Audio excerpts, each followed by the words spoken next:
इस धरती पर हर आत्मा को एक सपना दिया जाता है, उसे तड़पाने के लिए नहीं, बल्कि उसे रास्ता दिखाने के लिए। सांतियागो का भी एक सपना था। वही सपना हर रात और ब्रह्मांड फुसफुसा रहा था, यह सपना सच है। एक दिन एक अजनबी उसके पास आकर बैठ गया। कोई साधारण अजनबी नहीं, एक राजा भेष बदलकर। उसने कहा, जब तुम सच्चे दिल से कुछ चाहते हो तो सारा ब्रह्मांड तुम्हें उसे पाने में मदद करता है। सांतियागो पूरी तरह समझा नहीं, लेकिन उसके भीतर कुछ था जो पहले से मान चुका था। अपनी मंजिल पर चलने के लिए पहले वो सब छोड़ना पड़ता है जो जाना पहचाना हो। भेड़े, खेत, वो जिंदगी जो वो जानता था।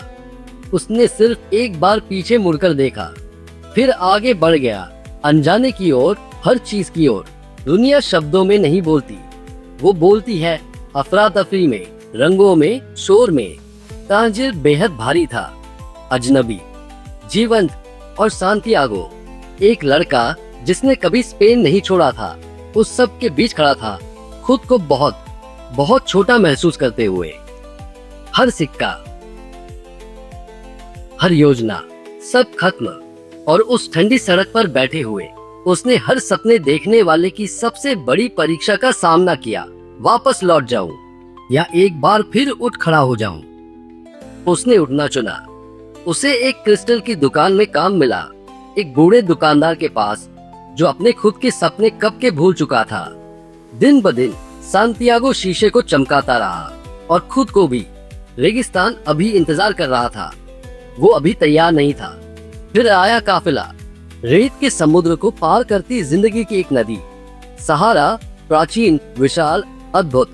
जैसे जैसे रेत के टीले उसके नीचे बदलते रहे, सांतियागो समझने लगा यह सफर खुद ही खजाने का हिस्सा है। और फिर वो दिखी, फातिमा, एक कुएं पर नखलिस्तान में, किसी ख्वाब की तरह। उसने उसे जानने से पहले ही पहचान लिया। दिल ऐसे ही काम करता है, वो देख लेता है जो आंखों ने कभी देखा ही नहीं। वो एक काले घोड़े पर आया, शाम के धुंधलके में, जैसे कोई प्राकृतिक शक्ति इंसान का रूप धरकर आई हो।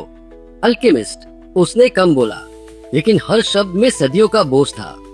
उसने पूछा, क्या तुम तैयार हो ये जानने के लिए कि तुम सच में कौन हो? अल्केमिस्ट ने उसे सुनना सिखाया, कानों से नहीं, आत्मा से। हवा की आवाज सुनो, रेत को महसूस करो, समझो कि रेगिस्तान का हर कण, ऊपर का हर तारा, सब एक ही महान कहानी का हिस्सा है, दुनिया की आत्मा। फिर वो पल आया जो हर तर्क को चुनौती देता था। सिपाहियों से घिरा हुआ, जान का खतरा सामने, सांतियागो ने आंखें बंद की और रेगिस्तान से बात की, हवा से बात की, सूरज से बात की। और धीरे धीरे असंभव रूप से वो उन सब का हिस्सा बन गया। यहाँ तक कि सिपाही भी चुप हो गए जो उन्होंने देखा उससे। सिर्फ खुशी से नहीं, बल्कि उस सफर के बोझ से जो आखिरकार पूरा हुआ।